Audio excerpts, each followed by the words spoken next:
नमस्कार, मैं हूं सोनाली पटवा और आप देख रहे हैं वी एक्सपर्ट न्यूज। अब सिर्फ स्मृतियों में महसूस होगी वो लस्सी जो एक दौर में बनारस की पहचान हुआ करती थी। जी हाँ, बात हो रही बनारस के उस स्वाद की जो सिर्फ जीभ नहीं दिल में भी जगह बना लेता था।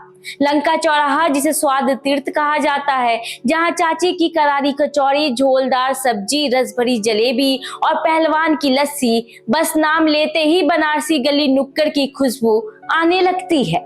लेकिन अब इस स्वाद में करवाहट है।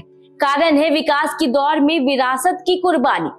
4 लेन चौड़ीकरण की जद में आकर 75 साल पुरानी पहलवान लस्सी की दुकान और चाची की जलेबी की पहचान मिट्टी में मिल गई।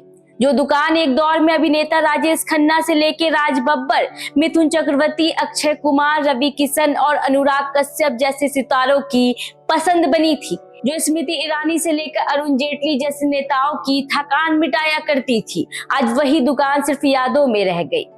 पहलवान पन्ना सरदार ने 1950 में इस दुकान की शुरुआत की थी।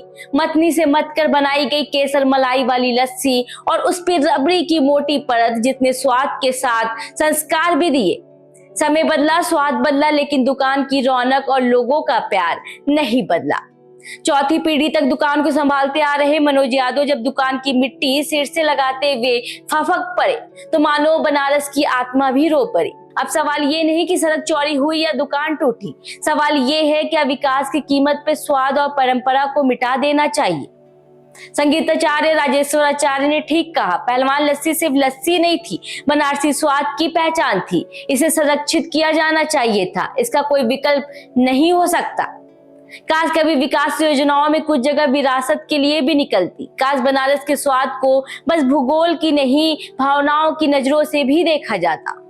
फिलहाल अब पहलवान की लस्सी सिर्फ पुरानी तस्वीरों में है, उन लोगों की बातों में जिंदा है जो कहते हैं बनारस जाए और पहलवान की लस्सी ना पिए तो समझो बनारस जिए ही नहीं। वी एक्सपर्ट न्यूज के लिए मैं सोनाली पटवा, नमस्कार।